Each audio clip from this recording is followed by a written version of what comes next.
Once upon a time, two friends joined forces to bring you the best in horror entertainment. Brian from the north, Tim from the south, each bringing their own unique perspective to the horror community. Movie reviews, Blu-ray releases, beer pairings, games, and more. Welcome to your new home for horror. This is Civil Gore. Hey there, everybody. Welcome to the Civil Gore Podcast. This is episode 338. I'm your host, Tim. And this is Brian. Actually, do we have the right number? Is it actually? Oh, yeah, it is 3:30. You changed it. You were smart. I didn't Yeah. change it in the name though, because we had that great interview that snuck in. So sorry, we're finally getting to the end of Tremors here. I know we always go back on our word with these Slaycations, but we couldn't miss that interview because it was such a fun movie and it was great to talk to the folks from it. So it was like it was definitely something we did not want to miss. So we're like, okay, you know what, the Slaycation. We still got some summer left. We can fit in a really good interview, Yeah. right? And I went on vacation last week. So we went to Carowinds for my daughter's birthday, and she got to bring a friend of hers, which was awesome. And what was crazy about it is her friend had never been to a theme park before, ever. Whoa. Had never ridden a roller coaster before. And she rode every coaster in the park, even Fury, hands up the entire time. I mean, talk about Wow. nerves of steel. Can you Yeah. imagine having never gone on a roller coaster before and you just walk into Carowinds and ride Fury? I mean, that's crazy. So That's like that was really kinda cool. like But if you're, yeah, we had a blast because oh, I we don't know went if I during the froze. Did week. I So it was freeze? weekdays, and the crowds were like nothing. Like everything was walk on. Every coaster was walk on. Everything was walk on. It was so much fun because now it was hot. It was super hot. Carowinds get super hot because of the asphalt. There's no Yeah. shade. But other than that, I mean, every ride was walk on. It was so much fun. We had That's basically awesome. two days at the park, just ride whatever we wanted to with no wait. So that That's was cool. crazy too that she went, like, hardcore like that. That's like deciding you wanna be a pilot and then just taking the flight from, like, Los Angeles to New York and Yeah, piloting it, you know? I was so That's impressed because I was fully expecting that she'd probably be hanging out with Olivia the whole time, riding the bench, watching us go ride all the scary rides. No, man, she just jumped right in there. It was crazy. So it was so much fun, and both kids now. Both Anna and Joshua are like hardcore coaster nerds now. I mean, they will ride anything, no fear, no hesitation, no nothing. So we rode every coaster at Carowinds except for Ricochet, which is the Wild Mouse, and we didn't ride that one only because the line is always super long and it's not worth it. It's kind of a sucky ride. Yeah. So It's we didn't do boring that one. But anyway. everything else, yeah. But we did everything else. So that was, and rode Fury multiple times. So that was a lot of fun. Copperhead Yeah. Strike a bunch I'm too. kind of in that phase, and this coming from like two coaster crazy people like Tim and I. First, I want to say, I was like, it's great that because I've seen your kids like start from like not even want to look at the coaster to now Yeah, riding them yeah. all. So that's awesome to begin with. I was there when Anna first, remember when she first got her nerve to go on a big coaster, which was cool, and Yeah. Joshua started going on that stuff. But what I was gonna say was, though, is like, but like I'm at that phase where like I don't feel the need to go on every ride at the park if I've been on it already. Like, Yeah. it's like, I just don't like, I remember when we were back in when we were really like hardcore on our Slack trips and stuff, like, I feel like we'd have to ride everything, even if we've been on it a million times. But like now I'm like, I rather just enjoy the things I like at the park and kind of, enjoy the park as a whole rather than feeling like to go on every single thing if I've been on it like 30 times already. Yeah, and I definitely paced myself this trip because it was so hot. I mean, the heat index was 105. And I would get to the point where I was like, I rode Afterburn. I'm like, I can't ride this again. Like, I will be Okay. sick the rest of the day. I'm not going to do it. I'm not going to, and so I rode, I didn't ride, even though it was walk on, I didn't ride every coaster as much as I could have, but I knew my limits. I knew I was like, I physically don't want to just destroy myself and then have to drive back home. Like, there's no, it's like Well, you went for the day. You went there and back, huh? No, we stayed for 2 days. So Oh, you we did did 2 stay. days. Okay. But even the second day, we were going to drive back that afternoon. So, but at some point you get old enough, like when you're young, you're drinking hard, you're partying hard, and you don't know your limits. And then you reach a certain point in your life where you realize where your body's limits are, and not to cross those. And that's where I've gotten with not with drinking, but with the coaster thing. Is now like I know where my limit is. I know how to ride the wave and have fun, but not push myself too hard, and that's what I did, and it was great. So, yeah, Yeah, with that we had a blast. It was really really fun. So, but that nice. was where I was at last week. And think about it, like now, like the parks are, it's crazy to think already. I feel like because this year has gone fast, but also extremely long for other reasons. But, but it's gone fast that we're already at the like haunt season is Yeah, I starting. mean, Like it's Carowinds crazy. already had their Scarewinds stuff out, or they were Yeah, getting started with it, and we're actually going to try to go back because we got that crazy, insane season pass deal for $95, where we can get yeah. to every Cedar Fair park, which was insane. So yeah, we're going to definitely go back for Scarewinds. We'll probably go back for Winterfest. Why not? And then we're Yeah, good our for all next Winterfest got year. canceled, sadly, but yeah, no, but I'm gonna go like, I'm already, like, buying our Halloween Horror Nights tickets this week. It's like, it's so weird to think that, and then I'm like, then I'm getting the Winchester stuff, like, the Winchester, like, because 'cause they're, like, going all out on their haunt this year, like, they've had, remember I've told you about how they've Yeah. done it, but apparently they're upping it, and it's like, they even had a booth at Midsummer Scream. 'Cause Oh, I would love to go yeah, to like, that. and I even, but there's so much stuff there because I was talking to, Allie from, Spooky Chicks, and she said that, yeah, she goes, she didn't get a chance to go to the booth, but, like, because there was so much stuff there, but I guess she saw it. But there was that many, like, kinda things. It was like they had a, like a panel and everything. That's how they're going all out this year for Winchester. So I think I'm gonna go there. So, I think my haunt budget this year is a little different. Like, so we're gonna do Horror Nights because I always promise myself if I ever live in the same state as the Horror Nights, Yeah. I'm gonna go every year because I just love it so much. And this year's is supposed to be one of the best ever. Um, and then I think we're not gonna do Scary Farm this year. We're gonna be there at Knott's. Usually my niece's birthday, she loves going there, so we'll go there for her birthday. But I don't think we're gonna do that. And I think I'm gonna do the Winchester one because it's local and it's like 10 minutes away, and it's actually really affordable for what you get. And then I think because I'm probably doing Vegas with my brother in October, I'm gonna do Horror Unleashed. I'm gonna do that Ooh, instead, nice. and That'll be a that'll be in good review. October. Yeah, so I wanna see if I can get some good stuff for the podcast for that. And so, I mean, like, that's, like, kinda like, that's kinda like a year round, but it's still gonna be during the there, so it's kinda like a haunt thing, and I think they have something where they do, there is something I gotta see if it's the dates match up. I could do it. The Santa Cruz Beach Boardwalk has some, like, like, haunt stuff, but not, like, to the same level. They have, like, this year-round haunt thing, and they have some kind of special things, but they're doing, a fall, like, horror movie on the beach thing, and one of them is Us, which is a perfect movie to see at the Santa Cruz Boardwalk. Oh I mean, the yeah, best was that's Lost Boys, which I did not get to see, but, when they showed it, but this year they're gonna show, I think it's Scream. They're showing, Us is the first one, which that's gonna be pretty cool to see there. I forgot the other 2 right off the top of my head, but yeah, so I think, but the reason why I wanna lower that budget, which, I mean, you're gonna say, "Well, you're still spending a lot to do all those things," but, like, last year, I feel like we spending more between Scary Farm and uh, Horror Nights, but I think because I wanna, focus on my home, decorations this year, so I've already toured Spirit of yeah. Halloween, getting my budget going, I've got my plans in. I think I'm gonna invest in that Atmos FX projector I've had my eye on for, like, 6 years, but I just had no place to put it. So now I can finally do that and hopefully get, like, a really cool home haunt, and Tim's gonna do his, so we'll show off our things. We'll try and get our YouTube channel finally some kind of something on Yeah, there, we gotta get and something on there. yeah, well, we'll tour our haunt decorations at home. So yeah, I have some really, like, elaborate plans. This will be my first year actually trying to really decorate an outside, so this could be failed miserably.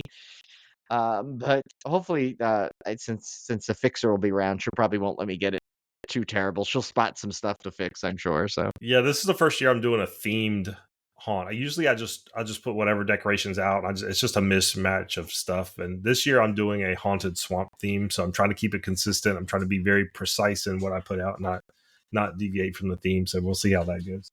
nice. I did see a cool, really, like, something that you'd probably want. I mean, not that rats are, like, known necessarily for the swamps, but this animatronic I saw at Spirit Halloween had was this, like, weird rat, like, creature that looked like it could fit into your swamp theme.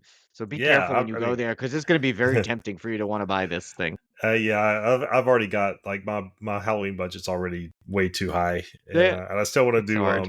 We're thinking of doing Hallow Scream in September because Oh, yeah, my brother's going there with some friends, and so I'm going to try to meet him up there for that, and then definitely do Scarewin since it's free.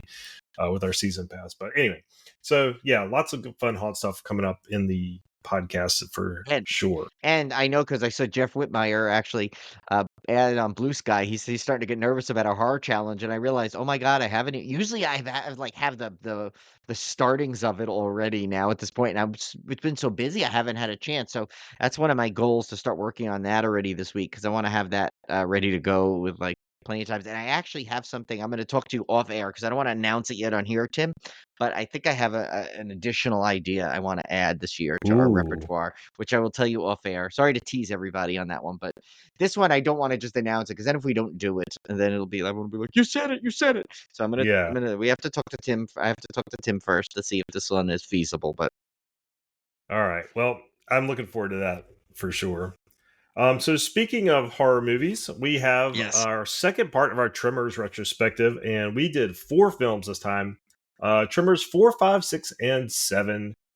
7 being the latest, and there's really there's been no real talk of another Tremors. 7 may be the last one. We don't know. I know Michael Gross has mentioned he would definitely be open to another installment, but I haven't heard anything concrete about another Tremors coming out. But we will go through did you these use that word and concrete on purpose because they can't really come through the concrete? no, Is that why you no, said I that? should have. I Oh, probably okay. should. Probably should have just taken credit for it, but no, I Yeah. didn't. That was not intentional. See, And you'd be Tim is an surprised. honest punster. He will know I when he am. missed one, and he Yeah. will admit it.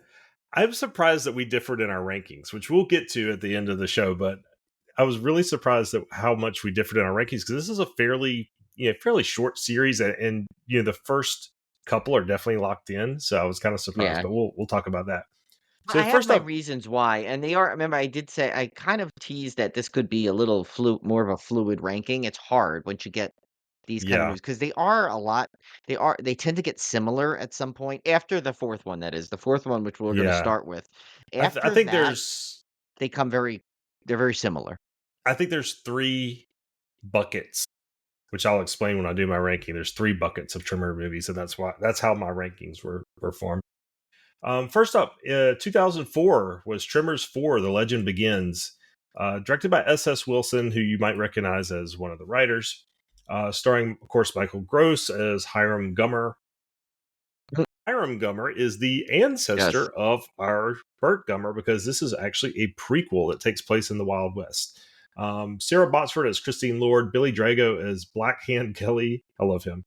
Brett Rome as Juan Padilla, August Schellenberg as Tacopa, J.E. Freeman as Old Fred, Ming Lo as Pyongling Chang, Lydia Look as Lu Wan Chang, Sam Lee as Fu Yin Chang. A prequel to Tremors, this movie tells us about how the town of Perfection, Nevada became founded and how they defended it against the Graboids with the help of Burt Gummer's ancestor, Hiram. Now, if you go look at Tremors rankings, this is a love it or hate it entry in the series, and I've seen it ranked either really high or really low. And I think it comes down to like what you expect out of the Tremors series. I think the people that feel like this one is such an outlier because it is a prequel, it's a period piece. Those people tend to rank it really low. Whereas I loved this one. I absolutely Yeah. loved it. I Same. thought it Same. was refreshing. I thought it was original, and I loved. Yeah, I actually liked Michael Gross's character in this better than his Burt Gummer. Like I honestly Me thought he did too. such a great job Me with too. He Hiram like Gummer. I don't think he gets nearly enough credit. Like they should be mentioning this every time you mention Michael Gross. Mention this role that he did Hiram Gummer because I know everyone knows him from Burt Gummer and Papa Keaton. Uh, Yeah, but this, I mean, he's so good. He plays that like snobby old school rich gentleman so well in this that it's like I could not get enough of this movie. This honestly, this would have been my favorite if 1 and 2 didn't exist, which I know yeah, doesn't make sense because you can't have this one without 1 and 2, but right. but you know what I'm saying? Like, it was so good. I love because it had everything I liked about the first 2, it found a way to kinda put in this. It like, the characters were really cool. Like, I loved the character of Juan Padilla. I loved Billy Drago, who kinda was like the Burt Gummer before Burt Yeah, Gummer, like, you could yeah, almost see that Hiram Gummer, like, and like Saw, like like his ancestors in Billy Drago. And we apologize. This was not supposed to be a Billy Drago retrospective. I know this is the second series in a row now that, that we've had him in it, and he's made the movie better, but it's just a coincidence. I did not realize that. But yeah, no, I just loved everything about this one because it kinda you always kind of wonder, like, at least me, I've kind of always said, like, "How did these people get there? How did this town just get there?" Kinda thing, like, it's just a weird kinda And town, it's perfection. such a perfect theme, a perfect genre for Tremors, because Tremors is kind of a western if you think about it, the original Yeah, Tremors, because it takes place in the West and it's got this ensemble cast. But then you make this like into a true western, like it just fits. It's just so perfectly fits that genre.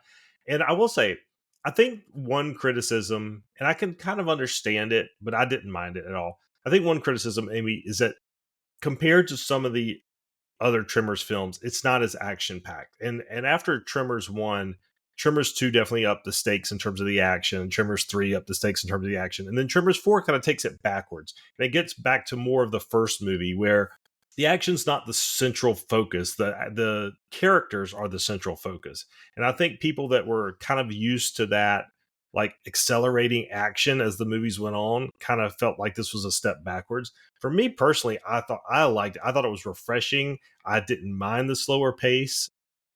I enjoyed these characters so much that the action was secondary. I didn't need like huge explosions and everything because I yeah, was having such a good time with these characters. So to me, it just kind of had that feel of like you said of the first one, where it's just like a good like family, wholesome, entertaining, charming, whatever adjectives you want to use to describe it. It just had that feel to it, and they just perfectly captured that. yeah. So yeah, Yeah, no, and I like another reason I liked it too is because I think, like, and this is probably not giving it, like, I don't mean to demean the movie by saying it, but it was a good palate cleanser because after 3, I was like, I didn't, I, w- we weren't, I wasn't thrilled with 3 because I thought it kind of started getting a little too wacky and with the, and I started to get a little, and I'm like, okay, I think you need to kind of reset, but they did it in a way where they didn't just reset it silly. They kind of gave you a backstory. And most backstories tend to have, or origin stories, they tend to have a little bit of a slower progression. That's why most people like used to get, remember they would get annoyed with like the Spider-Man when Spider-Man got rebooted that second time. They're like, all right, we know how he got, yeah, his backstory was so pop cultured, ingrained into pop culture. You didn't need to see it on film on any of them. But I get why they did it the first time, but, like, when they rebooted Spider-Man with, Andrew Garfield, which I still like the movies, but you didn't need to see how you didn't need yeah, the backstory again. You know how he became everyone knows how Peter Parker became Spider-Man, and that's why when Marvel took it over, they kinda never did that. They just kind of, like, brought you into where he was already established as Spider-Man, you know? And so but with this, they never really say originally you thought it just these things came and it was, oh, they were just here now, all these creatures. But no, this tells you no, this town always had that. And it kind of brings you closer to the town element too, which so it's like not only do you get these great characters, but now you really get you kind of like the audience gets brought in and now meets the town of perfection, which wasn't always called perfection, which is kind of a funny thing the way they did that. And another thing I liked is that like they went back where they didn't have the technology or weapons that they do in the later films, so it was kind of fun to see how they had to beat these things with, like, crude tools yeah. and things, and that's kinda neat how it, like, how the characters had to, establish there, how the town became what it was. It just everything about it was really cool, and I can't get enough of Michael Gross anyway, but, like, because he's so good in this series, but this, I like that they gave him another like, a change of pace, you know? And it was And such a they didn't good do it like a character. silly way. Yeah, they didn't do it like a No, silly way, like Snert Gummer, his long lost brother comes out of the blue and joins them in a fight, and it's like both of them are on screen. No, you gave yeah, yeah, Michael yeah. Gross something else to do in a better way. And it shows you like what range he has as an actor, because this character is completely different from Bert. Like completely Yeah, different. Like they could have easily gone the route of making it just an older version of Bert that's the same yeah, thing except he uses pistols instead of dynamite or whatever, and it would have been like just a parody of Bert Gummer, but it's not. He's a completely different character, and he yeah, feels like a completely different character, and that's a testament to Michael Gross's acting that he can he just turns into this completely different person that looks just like Burt Gummer. But I never for once even thought about Burt Gummer in this, because I was so like, I was totally on board that this was Hiram Gummer, a completely different person with a completely different personality, and I just love that. Yeah. So yeah, I adored this one. I loved it. I Yeah, thought it was me too. great. Like you said, if it was not for Tremors 1 and 2, this would have been probably been one of my favorites. But Yeah, we'll and get it's so that to weird. It's the hard to rankings. say that because, like, how did you can't have this one without Yeah, the I first know. one. It It's wouldn't just make so sense. weird. But like I'm just saying, like in terms of rankings, like it can't be one and two are just so good that there's just no way it could beat it. But it's like as close as you can to ever like dethroning like the one and two spot is this one. Yeah. So next up is Tremors 5 Bloodlines. This is a full 11 years later. This does not come out till 2015. So they waited a long time Yeah. between Tremors. And this to me, and I'm going to go ahead and kind of jump forward a little bit and tell you what my bucket theory is of these Tremors movies. And I feel like Tremors 1, 2, and 3 are in their own bucket because they tell the story of Val and Fred Ward's character, Earl, and Bert. And basically, it's that core group. And even though they kind of get whittled down as you get to Yeah. 3, the second movie is more just Fred Ward, and the third movie is just Burt Gummer. It's kind of a continuation. It's that core group, and it also is a continuation of the evolution of the graboids. So Tremors 1 is graboids, Tremors 2 is shriekers, and Tremors 3 is ass Yes, blasters, and blasters. Yeah. that's it. That's the life cycle. So I feel like those three movies kind of fit into a core trilogy. 4 just completely stands alone on its own because it's a prequel and it's just out there. And then I think you get what I consider the modern Tremors movies, which is these 3, 5, 6, and 7. I feel like are just like they came out within 2-3 years of each other. They have a very similar feel. They have a very similar formula, and I feel like they're in their kind of their own bucket. So Tremors Oh, 5 is what kicked this off. what one quick thing before you do that, you know what it just reminded me of? What 4 reminds me of, like, 2 also, is what, the Pumpkinhead series did when they put the Hatfields and the McCoys, like, in there, like, they went so Yeah, drastic different, you're and it right, worked, and it and it worked. It was worked. good. It Yeah, was great, you're and it right. blew us away because we were not expecting that to ever happen. Like, we're not expecting, like, a kind of like a like that kind of a story mixed in with Pumpkinhead. Same with this, like, I did not expect Tremors to ever go back in time, like, in time to be like a true Western, and it it was just so good, but I kind anyway, of feel yeah, so we're like back on.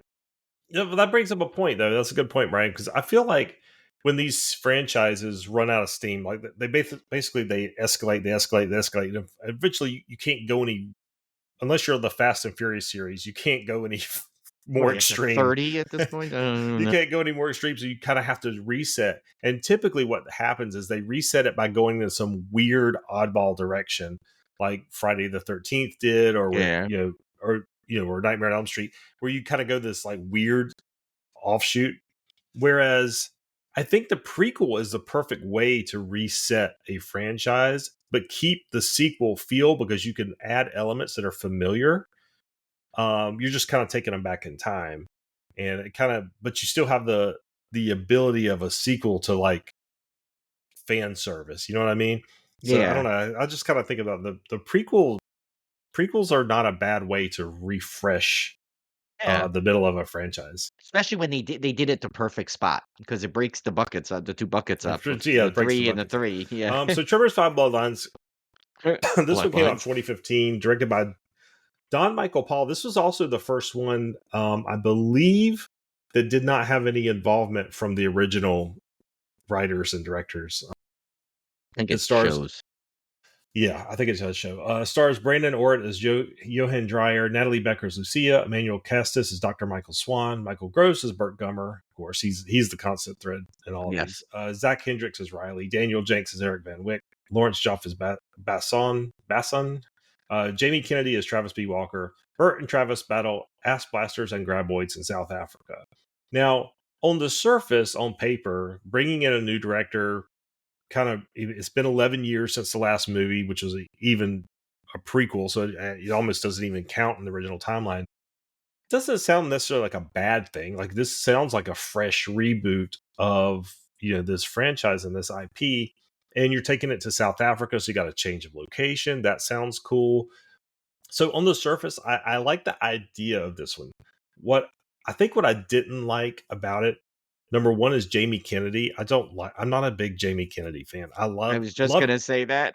I I feel loved him bad. as God bless him. I Yeah. loved him in Scream. He Yes. was in Scream. He was probably my favorite character in Scream. But there's nothing else the guy's done that I've ever enjoyed. I'm sorry, and this is no disrespect to Jamie Kennedy. Like, probably a Yeah, I nice know guy. there's a lot of people that love him, and I'm Yeah, just so I'm not saying anything about him or his acting or anything. It's just that personally, I've just never felt him to be compelling. Like I thought he just kind of annoys me when I see him on screen, and I just ruined any chance of Jamie Kennedy ever coming on the podcast. Sorry, but yeah, maybe I burned a bridge there. But I'm sorry. I'm not a big Jamie Kennedy fan. I'm just not. So yeah. I was instantly. This was just like, eh.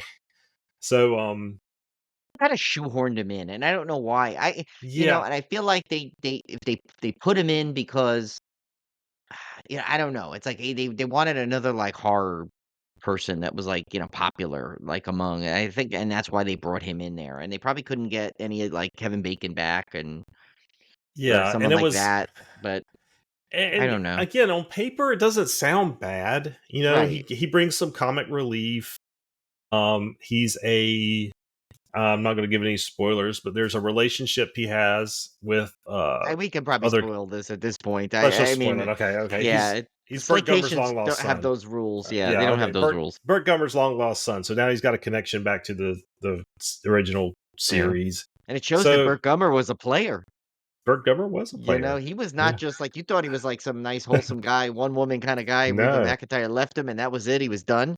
he was And not the Family Ties dad. He was out there no, partying. he had like some graboid flings out there. Yeah.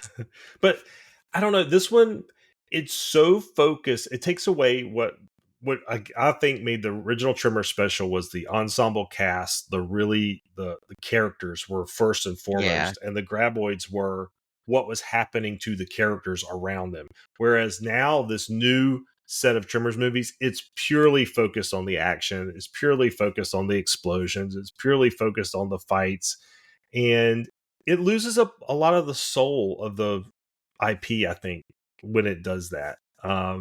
For me Yeah. personally, now some people like that. Some people like that. That's what they tune into Trimmers for. They want to see the worms busting out of the dirt. They want to see the things getting blown up, and that's fine. I mean, there's a place for that. But to me, there's 50 billion other direct to video movies that do the same thing. And I'm glad you said that. And yeah, remember that when I go to my thing about the direct to video thing.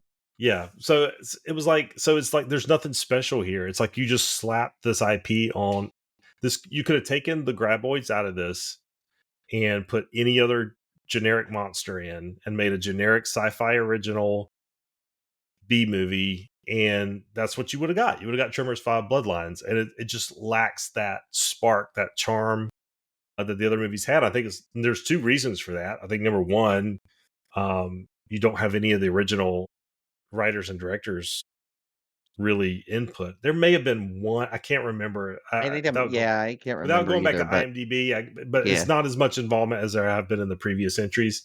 So don't like get bent out of shape if there was one writer still left. I know. But Yeah, you'll be like, hey, but you guys. yeah, I know that there's at least one of these movies in the last three that had no involvement.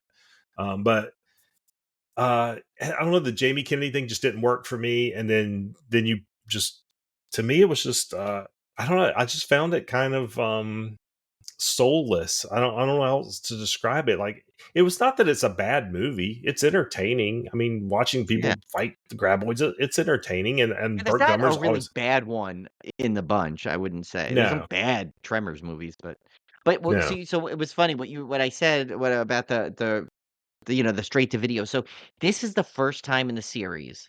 Now we're getting there up in numbers. It's 5, right? This is the first time in the series to me where I felt like, okay, this is a direct to video sequel. That's it. And that's what we're getting. And that's so and also coming after 4, which I love so much, 5 was just due for a letdown. I just didn't think it was gonna have all the characteristics of a letdown. You know what I'm Yeah. saying? Like, I thought it'd be not an organic letdown. I mean, it would be an organic letdown, but not a, almost manufactured letdown because, here you go, and like you said, yes, it didn't have this even 3, which I was, so-so on, I didn't really like it that much, had at least some of the original. It had the original town, it had the original some of the original characters were there, Hmm. besides Bert, and there was something that connected you to the thing. This one, I felt just okay, we need to make a Tremors movie. It's been a while. Okay, Michael Gross on board. Okay, good. Now we got to add something to it, some more appeal to it. Okay, let's grab JB Kennedy. We're gonna throw him in here. Now we can't just do another Tremors back in perfection. So let's throw it somewhere and bring it to another area. But the problem is, then they filled it with other characters that really didn't have much to them. No, nothing against the Right. acting, just the characters themselves I didn't care about. They Like, were y generic. yeah, and they were so and yeah, I mean, yeah, it's kind of fun. This little story about, Burt Gummer having a son after a fling was kind of a cool thing, but I don't think they handled it right. I don't know. And it's just there's something about this film that just felt, and I don't mean cheap in a way, like a budgetary sense, just cheap in a way that feel like they just wanted to throw together a Tremors It straight felt to video to make it relevant uninspired. again. Yeah. Uninspired, maybe. It's I just I it felt like if you said, "Hey, Tim and Brian, just write a Tremors movie," and we weren't even we weren't really even fans. We were just like, "Okay, we'll just bang out a Tremors movie." There's no heart to it, yeah, and and in fact, now that I said that, I think I'm going to actively change my ranking because I realized I think I oh, meant to do this already, and I a forgot to live update rank it. change right now. Yeah, I think because honestly, I think the more maybe we were discussing it, I was too hard on 3. And so I'm moving it up 1 and moving 5 down 1, sorry.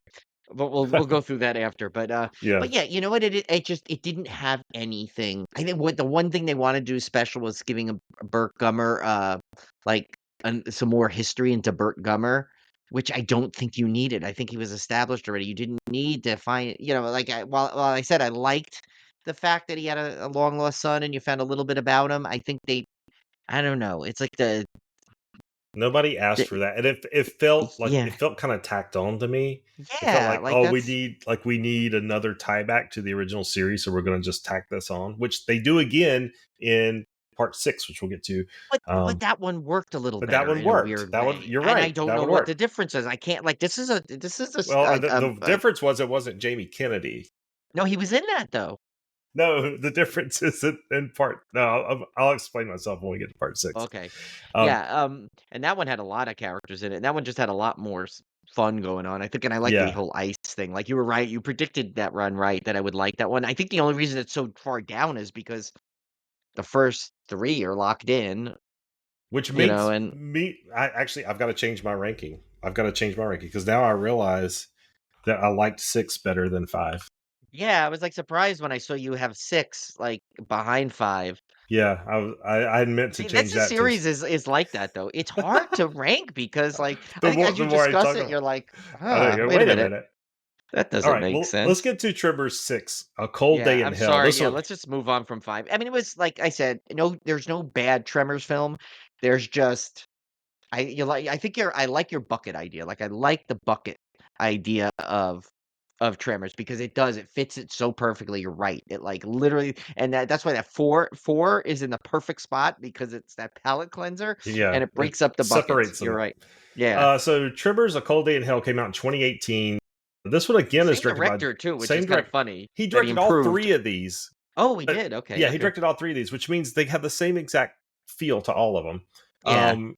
Starring Jay Yancey as Dr. D, Alistair Moulton Black as Yankee, Paul Dutoit as Mr. Cuts, Michael Gross as Burt Gummer, Aquino Lee Hector as Acklark, Jamie Kennedy as Travis B. Welker, Danny Keogh as Heckler. Agan Dalquid, Greg Creek as Dutch, Jamie Lee Money as Valerie McKee, Kiroshin Naidu as Hart Hansen. There's a lot of characters in this. Francesco Nassimini as Dr. Charles Freeze, Adrian Pierce as Mac, Christy Peruso as Geotech Vargas, Oscar Yeah, Peterson that as was a Royal lot. Mounted, Stephanie Schildknecht as Alcy, Tanya Van Gran as Dr. Rita Sims, Rob Van Buren as Swackhammer, Jenna Upton as Dr. Psych Danon. The new sequel There was finds a Burt lot of Gummer. characters in Yeah, there's this a lot one. of characters. The new Yeah. sequel finds Burt Gummer, who's dying from graboid poison, and his son Travis at a remote research station in Canada's Nunavut territory, where they must go up against a new batch of graboids to save Burt's life. So, what I was referring to, Brian, earlier is this one does it again, where they bring a character that we didn't know about into the picture. And in this case, it's Val's, Kevin Bacon's character's daughter, who comes I in to the loved research her center. character. Yes. So, but what was different in this one is she's not Jamie Kennedy. She's actually a likable character, and it Poor Jamie works. Kennedy. We Poor totally Jamie wrote it. Kennedy. He'll Why never does come on he? the show Why does again. he not look like he never took a shower in both of these I, movies? He looks like he's I know. never gone to see makeup or anything. I'm like, I don't know. Yeah. But anyway, poor Yeah, Jamie he Kennedy. looks like he's like Don't kill me, dirty in Jamie it. Yeah. Kennedy. I'm I'm sorry. Yeah. No, I swearing. have Please. nothing against him as a person. I just I No, I just have nothing. It's didn't. like the character. It's the character. Yeah, it's a But character. It's not him. so this one now they do cheat a little bit on the ice thing. You think this is going to be like a full blown Arctic ice Yeah. storm kind of thing, where what happens is the Arctic is warming up, so really like most of the movie, 90% of the movie, there's not even any snow. It's kind Yeah. of silly, but I did like the change of setting, and I liked that this one I think worked a little better because of the ensemble cast. There was a lot of characters, Yes. so there was more chance for them to have likable characters, which I think they kind of stumbled into. I don't think they were necessarily great, but I think the actors kind of, especially the one that played Val's daughter, I just thought she was really good, and I think they kind of made some of these characters more appealing. And Yeah. just the law of probability, if you have this many characters in one spot, there's going to be a few you pick out that you kind of gravitate towards it, and that's what helped this movie over 5, because you kind of had a little tiny bit of that spark of the ensemble cast that makes Tremors so great. The movie itself, again, it's relying on the explosions stuff. The one thing that was I thought was interesting about this one that kind of made it more interesting to me than 5, which was very bland, is that you've got some stakes because Burt Gummer is actively dying from graboid Right. poison, Which and helped this plot a lot. it I think really that you did, had because something to like. You had some stakes again for, like you said. Yeah. and he was very cranky in this one. He was very Yeah. it was kind Well, of see, Jamie Kennedy got to him too with yeah. like It was he didn't shower, and then he was 2 movies with him. You know, like, it was poor Jamie interesting though, Kennedy. because Yeah. I didn't know. Like at first, I was a little turned off by it, because Burt Gummer, he just doesn't have the same humor as he does in the other films. But then again, he's also dying of poison, so I guess it's kind of understandable. But he's very cranky in this one.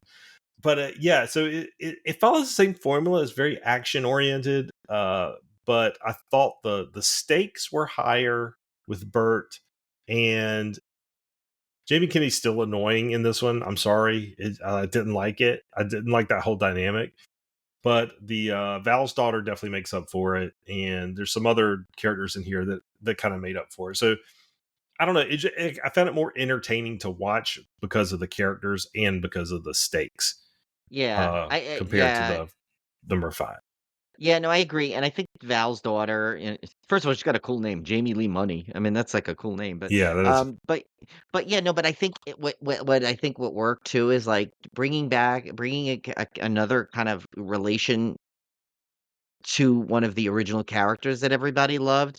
It would like I think they're like it kind of like subconsciously slips into your brain and brings you back to what you love about the Tremors Yeah, franchise a little bit. I mean, it doesn't bring you all the way back to how great 1 and 2 are, or 4 for that matter, but what it does is I think it kind of implants a little bit in your brain. You're like, "Oh, yay, that's so cool." Like they're like Val's off, and he got married and he had a kid, and look, and she's got it's like kind of hard. It kind of gives you this like this glow about the movie. You know how like when you it see a does. movie that you're so excited, like, and then they always say like they mentioned it on that what was that the sequel to the Goldbergs, what was it that with the school? I remember like Yeah, he yeah, got caught in the Phantom Menace glow, like because he loved it so much. But then as you think back, you're like, well, it wasn't as good as I thought, because you're just so excited. You saw a Star Wars movie, and I feel like that's what it does. It kind of infiltrated a little glow into your head of the whole franchise by bringing some more characters back from it, and yeah, like to see Bert's like reaction to it, because by that point everyone's like on Bert's side, and you're like Bert, and then you get that, you just the whole thing about it, I think just it kind of works better because it just slips in some more connections to the originals. Yeah, yeah. Now I will say I didn't like it as much as I originally remember. I watched this one for the horror challenge, like cold. Yeah, yeah, yeah. I watched this one like randomly for the horror challenge, not even having seen 3, 4, 5, 3, 4, 5, or 7 or any of them. So I remember liking it a lot more than I did watching it in this series, and I think that's because obviously we're watching these back to back, so we're seeing the Yeah. progression. So I definitely think it took a step down in my opinion, but I still of the modern quote unquote modern trilogy, this one I think was my favorite because of the reasons we already mentioned. But that gets us to the final movie, which is Tremor Yes. Shrieker Island from Or 2020. AKA could fit into the Jurassic Parks Yeah, somewhere. It's like, tell me. I mean, I like this one, but tell me this was not like kind of like stealing a lot from Jurassic Park, like Lost World yeah, and I've all got those. thoughts on this one.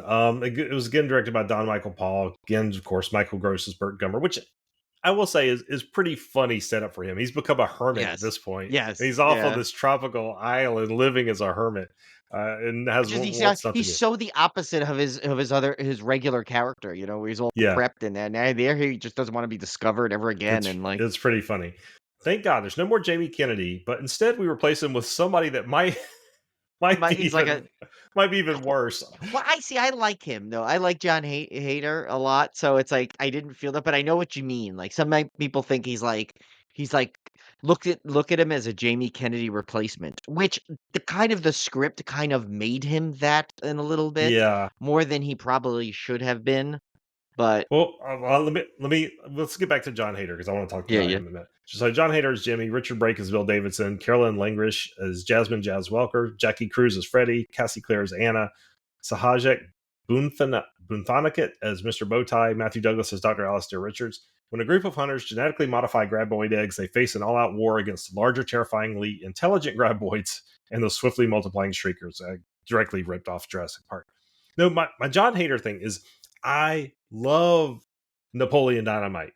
I can't tell you how much I love that movie. Yeah, that's a great one. One of my favorite comedies of all time. I love John Hader for that. But in this movie, like it was so hard for me to I haven't seen him in anything outside of Napoleon Dynamite. And it was really Benchwarmers he hard. was good in. He was good in It Benchwarmers. was Did you really see that? hard for me to. No, I haven't seen that. But Okay. so it was really hard for me to separate that. So I kept wanting to be Napoleon Dynamite, and he just came off to me like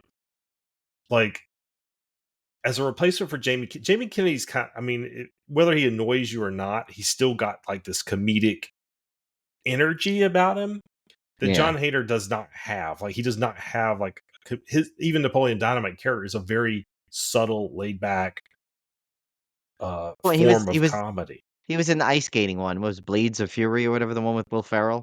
Julie Oh, I did watches that see all it. the time. Yeah, I did see Yeah. that. So But for me, like he doesn't bring that kind of energy, and so I found him to be a very bland, boring companion to Bert. Like a very just to me, like I didn't find him like exciting or at all. And so this say I movie, like forgot he was John Heater for a while in it. If I that know, makes well, sense. It's like I don't know, he's I so don't know how to describe it. non-Johnny. Like this Yeah. movie bored me. Like I was like completely zoned out watching it. Like it was just like to me, it just was really boring. And I think the plot, which was directly ripped off of Jurassic Park, didn't help.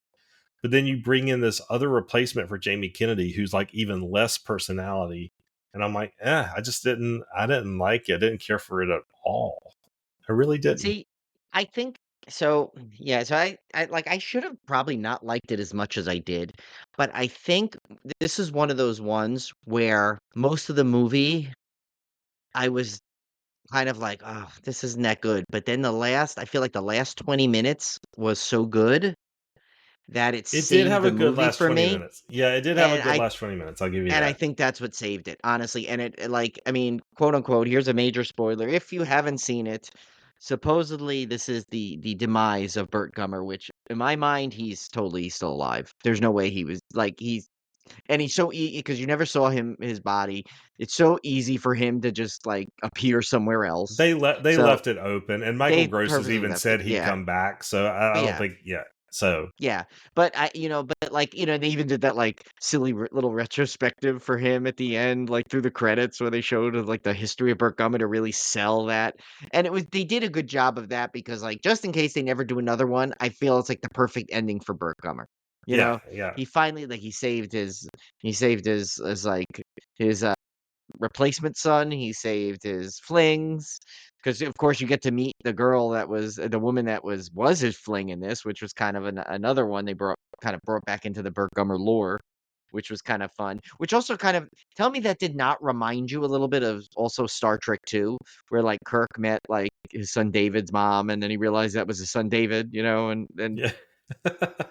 the whole They just thing, ripped off all kinds of movies from this yeah, film. they did. They literally, like, took the whole '80s and, like, Yeah. 90s and, like, grabbed pieces of it for this one. But, but yeah, no, but yeah, so I think it's like I think that's what I think the ending really saved the movie for me, and I liked a lot of the supporting characters. I like that, and like Richard Bracke was so great in it. I mean, he's good in everything. So seeing him in there was pretty good. And then I like the like that one assistant, that like character where she was kind of like always kinda like she kinda like Bert, like, really liked her and, like, they kinda got Yeah. along. Like, I like that kind of camaraderie because I feel like Bert's like, "Damn, I finally found someone that's, like, kinda got my mindset there," It's like and that kinda was cool.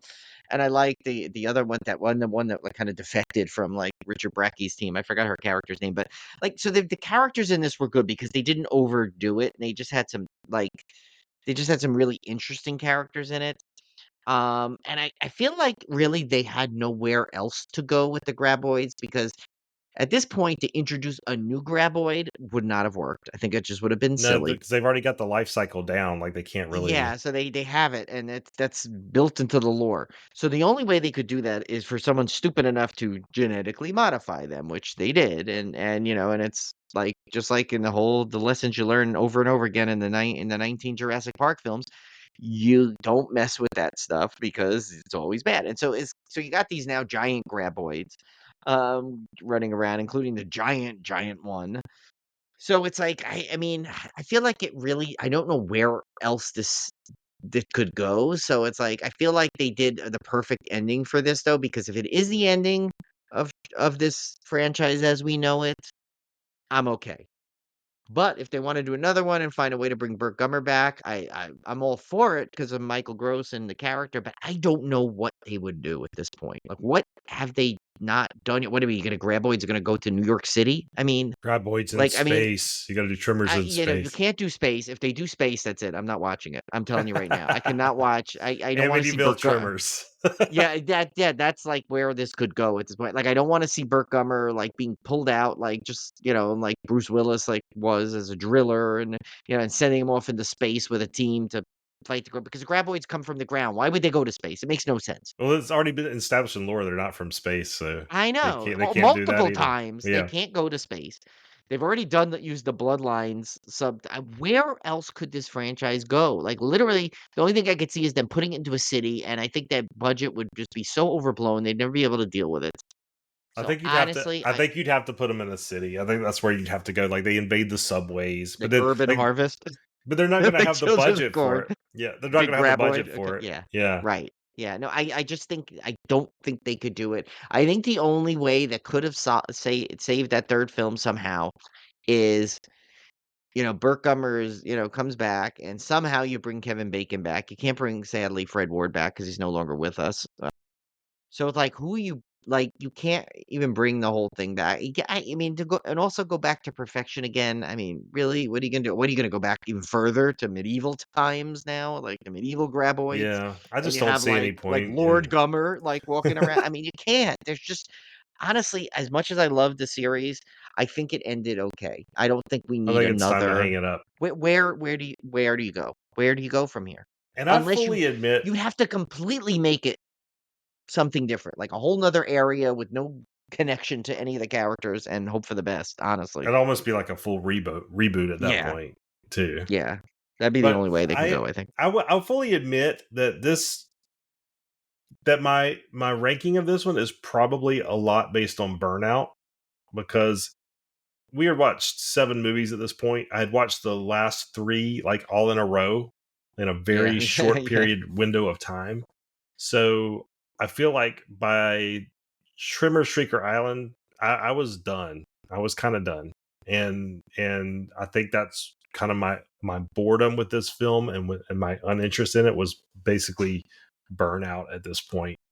So yeah. if I had to It's watch hard. it again with fresh eyes, I might rank it higher. But yeah, that's where I think where that comes from. So let's get into our series ranking. And I don't think there's any surprise that Brian and I agree on the first three films.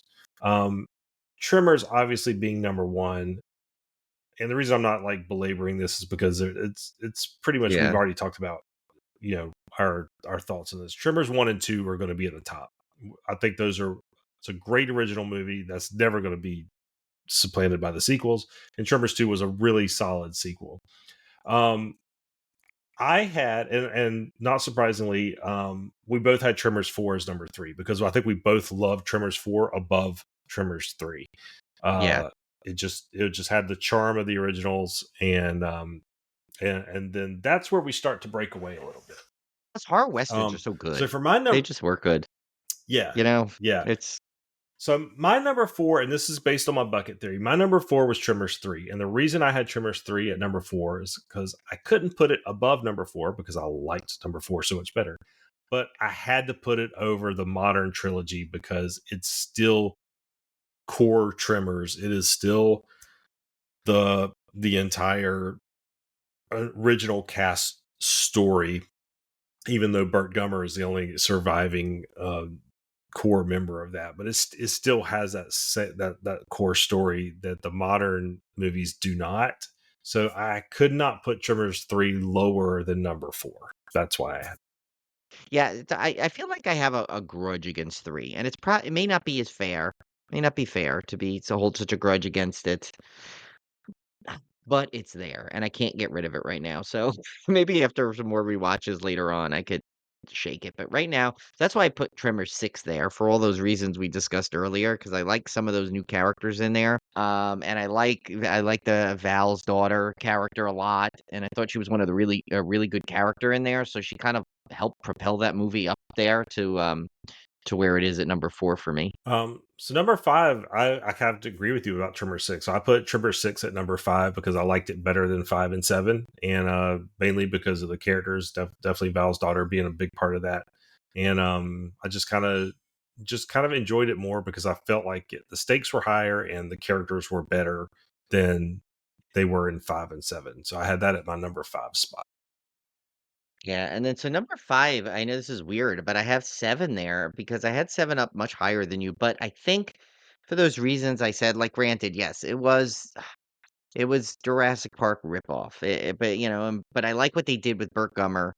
I like a lot of the supporting characters in it, and I love the last 20 minutes. So, like, honestly, not counting for everything after the first 2, I feel like that last 20 minutes might have been, like, the best out of all the sequels, not counting 1, 2, and 4. I just loved it because I thought it was like, I mean, yes, you kinda saw it coming, like, I had a feeling, I'm like, "Okay, I know this is the last one, and they're not," so I kind of expected Bert to meet his maker, so to speak. But I don't know, something about it, I just like I like the finality of the last 20 minutes, and I liked it kind of to me, it saved the movie for me, so it kinda gave it up a higher score than it may deserve, I don't know, according to some people, but I don't know. So and I'll just go ahead and just list my 6 and 7. I had Tremors Yeah, yeah. 5 and Tremors 7, but honestly, I think they could switch and it wouldn't make any difference. I only had Tremors 5 above 7 only because as much as I don't really like Jamie Kennedy, I liked him better than John Hader in the partner role. So I had it above 7, but honestly, I think these could flip-flop and it wouldn't make any difference to me. I didn't particularly care for either one of them. So those are just kind of interchangeable. Yeah, and mine, so I had told you I had flip-flop 3 and 7, 3 and 5 myself, I don't know why I had 5 over 3, but because 3, like I said, I have this weird grudge against 3, and I think, oh, maybe over time it could diminish, although I'm not sure how much higher it could go. It could probably maybe it goes up over 7 and flip-flops it. But my last one is definitely 5 still, for all those reasons I said, because it kind of, to me, was the first time where I felt like I was watching a franchise, like, that was just churning out sequels at that point. Mhm. Now, what was amazing is that they recovered from that 5, but to me, that makes 5 look even worse. You know what I'm True. saying? Yeah. Like, They had nowhere to go because but up. yeah, because 6 and 7 somehow rekindled it and gave me stuff that I liked in it more. 5 just it made 5 even worse than it Yeah. was. But, I mean, again, like, I can't reiterate this enough, I feel like, but there is no really bad Tremors movie. No, they're There's some all bad entertaining. elements, but they are all entertainment, and this it's very few franchises that go into this high of number of 7 can say that every movie is entertaining, and Yeah, I agree. there's Yeah. I don't know, maybe it's the magic of the graboids, maybe it's probably Burt Gummer, honestly, it's probably Michael Yeah. Gross, but still. And I think we need to put this in the annals of Civil War history now. I think every year, every April, we need to celebrate Burt Gummer Day on April 14th, which it says Yes, at the end definitely. credits, because we've ignored it for how long have we done this podcast? How I many years? know. And we've yet to acknowledge it now. So next year we were going to acknowledge. Maybe that's what we do. Maybe by next year we'll be able to figure out technology where we could do like a live watch of like the original Tremors or something, and on Burt Gummer Day That or would be something. fun. We should Yeah. yeah, that would be awesome.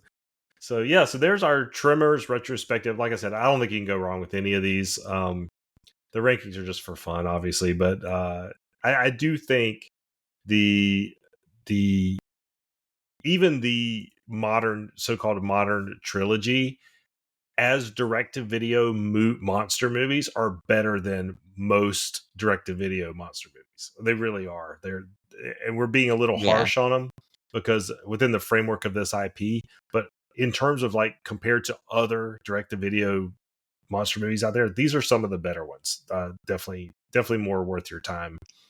So yeah, I agree. I totally agree. I don't think there's any really bad Tremors movie. Yeah. There's just No, some that there's are not. slightly better or worse than others. Yeah. I Um, think we need to somehow get Michael Gross on this podcast, though. oh I'm my gonna make that a god, that would what goal. a get. That would be such a get. Should I send Yeah. him a tower of treats like Costa Radio did? Yes. That's I what feel we need like to do. well, Yeah. I follow him on Instagram, so maybe I can like start a little like subtle campaign.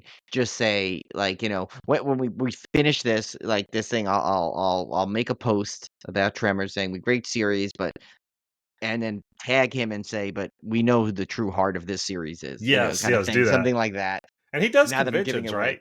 I think he Oh, he does totally conventions does. too. Yeah, I Yeah. know he does, and he says he loves the character. Yeah, he's like from what I understand, he like I don't know if I read this on Reddit or I saw it on a post or something, but someone said like he's one of those guys that like will just like you'll go to a kind he'll talk to you 25 minutes about just Tremors if you want. It's like Yeah. Oh, we so need to it's reach out because that would be I'm such a yeah. huge fan, even from being a kid watching Family Ties. I Yeah, mean, I he mean, was like everyone knew him, he's everybody's like dad. Yeah. he was, and he played, and there, that was sitcoms back then. That was a definitely a unique sitcom, because it had a lot. I mean, granted, sitcoms always have those serious moments, on a very special Yeah. episode of whatever. But like, I felt like a lot of Family Ties ones could have had a very special episode, and because I think what was good is that it showed you could see what a good actor he was from that, and that's usually hard to tell in a sitcom. Usually, a Yeah. sitcom, plays It's always played for yeah, plays laughs for and comedic laughs, timing. Yeah. and you're always so shocked when you see like, "Oh, there was a dramatic turn. Wow, he's really good at but this, I think the Family Ties was one of those ones where you could always like kinda you could always see like I mean, look at the stars it produced, it's like Hmm. Yeah. The I mean, caliber of acting was yeah. very high. Yeah, so I mean, like, I'm like and, it's like to me, it's like, like Michael Gross has always been like that very underrated as a like should be discussed more, Yeah. We're gonna get him Absolutely. on the show. We're That's gonna my get goal. I'm gonna gotta get him we're on. gonna Yeah. get him, yeah, and, I feel it's gross negligence that we have not tried in the past, so Exactly. and now Well, that he heard we'll that, he's like, "Oh, I'm not going on that show." These guys are weird with their puns. No. well, we'll be back. I'm not going to make any promises anymore because every time I say we'll be back next week, something happens. But we were going to be back soon with our third franchise in the. Are we announcing it? I guess we're announcing it, right? we are doing the Insidious series. We're going Yes. into the more modern films and doing some that I have not watched in a while. It's been a while since I've seen these. So Yeah, I don't even I'm think really I've seen the interested. most recent. I think I've seen the first. I know I've seen the first three a while, like a few times, and I think I saw the fourth one once, and the fifth one I don't think I've seen actually. I need Yeah, to I still don't think see I've that, even so seen that'll the be fifth good. one. So yeah, so we're gonna do the Insidious series. That'll be a lot. That one's definitely gearing a lot more into like true horror Yeah, compared to the rest of these franchises. So I'm looking forward to that, and we will see you back here soon. 'cause I'm just wondering if Billy Drago is gonna pop up in it somehow. I looked, I didn't I see him, hope but so. you never know. Maybe he's got like you a never, weird, like you uncredited never know. cameo, You right? never know. You never He know. pops up in a lot of places. He does. All right, guys, All take right, care. see ya.